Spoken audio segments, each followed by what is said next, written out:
সম্মানিত প্রিয় বন্ধুরা, যে বিষয়টি নিয়ে আজকে আপনাদের সম্মুখে উপস্থিত হয়েছি, যে বিষয়টি নিয়ে আপনাদের সামনে কথা বলবো সেটি হচ্ছে যে নারী জাতি। আলহামদুলিল্লাহ, সর্বপ্রথম আরও একটিবারের জন্য শুকরিয়া আদায় করছি যে আমরা মায়ের গর্ভধারণ থেকে দুনিয়ার জামিনের মধ্যে এসেছি।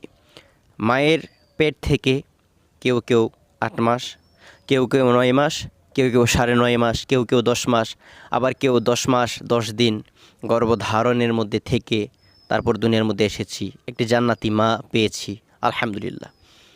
সম্মানিত প্রিয় বন্ধুরা, আজকে যেই বিষয়টি নিয়ে খোলাসা করব আপনাদের সামনে সেটি হচ্ছে, যেহেতু মায়ের পেট থেকে আমরা জন্মগ্রহণ করেছি প্রত্যেকটা সন্তান, তাহলে আমাদের মনে হয় মায়ের জাতি হচ্ছে সর্বশ্রেষ্ঠ জাতি, এর মধ্যে কোনো বিকল্প নেই। আমরা যদি মায়ের জাতি হিসেবে মায়েদের একটা আমরা নসিহা করতে চাই, তাহলে সর্বপ্রথম যে নসিহাটা আমাদের মধ্যে আসে সেটি হচ্ছে মায়েদের যে ইজ্জত, বোনদের যে ইজ্জত, এটা মা ও বোনদের রক্ষা করে চলতে হবে। বর্তমান জামানার মধ্যে আল্লাহ রসুল সাল্লাল্লাহু আলাইহি ওয়াসাল্লাম আমাদেরকে যেই দিক নির্দেশনা দিয়েছেন, সেই দিক নির্দেশনার মধ্যে মা ও বোনদেরকে, অর্থাৎ যারা মায়ের জাতি আছেন তাদেরকে একটি দিক নির্দেশনা দিয়েছে। মায়ের জাতি সম্পর্কে যদি আমি বলতে চাই, আমি আরও একটি বারের জন্য বলবো যে মায়ের জাতি হচ্ছে সম্মানের জাতি, শ্রদ্ধার জাতি। আল্লাহ পাক রব্বুল আলামিন নিজে মা ও বোনদেরকে সম্মান জানিয়েছে, সুবহানাল্লাহি ওয়া বিহামদি।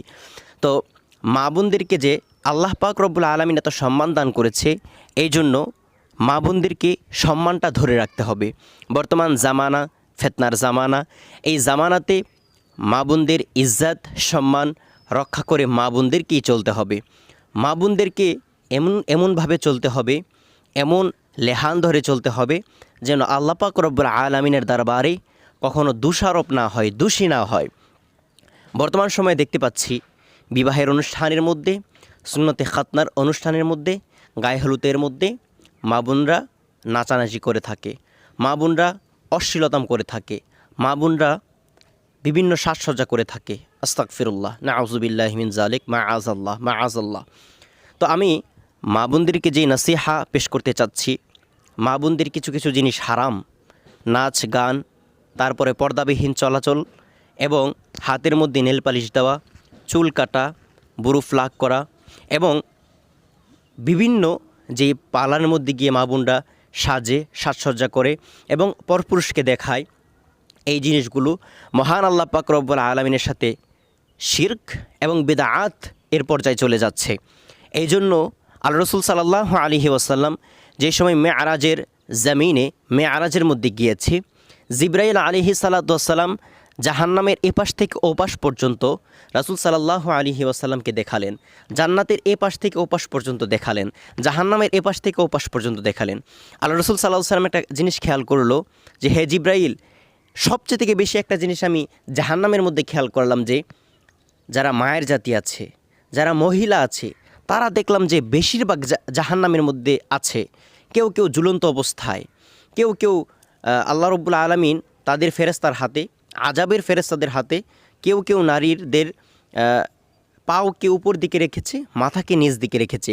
আবার কোনো কোনো নারীদেরকে দেখা যাচ্ছে, জিবরাইল আলাইহিস সালাতু ওয়াসসালামের সাথে আল্লাহ রসুল দেখেছেন লজ্জাস্থানের মধ্যে কোনো কোনো ফেরেশতারা আগুন ঢেলে দিচ্ছে। আবার কোনো কোনো নারীদেরকে এরকম অবস্থা করা হয়েছে যে উলঙ্গ অবস্থায় তাদের যেই লজ্জাস্থান আছে, স্তন আছে, এর মধ্যে শিক দিয়ে আটকে উপর দিকে টানিয়ে রাখা হয়েছে। নাউযুবিল্লাহি মিন যালিক। আল্লাহ রসুল দেখে কেঁদে দিলেন এবং আল্লাহ রসুল প্রশ্ন করলেন, হে জিবরাইল, এসব কেন হচ্ছে? তো জিবরাইল আলাইহিস সালাতু ওয়াসসালাম উত্তরে বললেন, আল্লাহ রসুল, তারা দুনিয়ার জমিনের মধ্যে বেগানা ছিল, দুনিয়ার জমিনের মধ্যে অশ্লীলতাম করত। স্বামী যেই সময় বিদেশে থেকেছে, স্বামী যেই সময় দূরের মধ্যে থেকেছে, ওই সময় পরপুরুষদের সাথে লজ্জাস্থান দেখিয়েছে, তাদের স্তন দেখিয়েছে, তাদের সাজসজ্জাকে বিলীন করেছে। এই জন্য আল্লাহ রসুল আজকে এই কিয়ামতের ভয়াবহ ময়দান থেকে এবং কবরে আসার পর থেকে নিয়েই তার আযাবকে আল্লাহ পাক রব্বুল আলামিন শুরু করে দিয়েছে ফেরেশতাদের মাধ্যমে। নাউযুবিল্লাহি মিন যালিক। তবে আমি মা ও বোনদেরকে পায়ে হাত দিয়ে বলবো। আরেকটা হাদিসের মধ্যে এসেছে যারা দায়ুস, অর্থাৎ দায়ুস কারা। এখন আমার কাছে প্রশ্ন করতে পারেন যে দায়ুস কারা? দায়ুস তারাই যারা মানে মহিলাদের ক্ষেত্রে যেই আন্নিসা ও দায়ুসি, অর্থাৎ মহিলাদের মধ্যে দায়ুস আছে কারা? যারা নিজে কোনো একটি পরপুরুষের সাথে আকৃষ্ট হয় এবং অপরকে আকৃষ্ট নিজের প্রতি করে, তারাই হচ্ছে দায়ুস। নাউজুবিল্লাহি মিন যালিক। তো আল্লাহ রাসূল তাদের শানে বলেছেন যে তারা জান্নাতে কখনো যাবেও না, জান্নাতের সুঘ্রাণও পাবে না। নাউজুবিল্লাহ, কখনোই যাবে না, কখনোই যাবে না। আল্লাহ রাসূল তাদের জন্য সুপারিশও করবেন না। তো আমরা যেন এই দায়ুস থেকে বেঁচে থাকি, আমরা যেন সাজসজ্জা করব, করে যেন স্বামীকে শুধু দেখাই, পার্লারিকে সাজবো না। নিজের সাজসজ্জার কত প্রকার জিনিস আছে ঘরের মধ্যে সাজবো। আল্লাহ রসুল সাল্লাল্লাহু আলাইহি ওয়াসাল্লামের সুন্নত মোতাবেক জীবন যদি গড়ার যেন আল্লাহ পাক রব্বুল আলামিন আমি ও আপনাকে, আমার স্ত্রীগণ, আপনার স্ত্রীগণ এবং মা ও বোনদেরকে যেন বিশেষ করে তৌফিক ভিক্ষা দান করে। আমিন। এই বলেই এখানেই আমার বক্তব্য রাখছি। আসসালামু আলাইকুম রাহমাতুল্লাহ। সকলে ভালো থাকবেন, সুস্থ থাকবেন, বিদায় নিচ্ছি।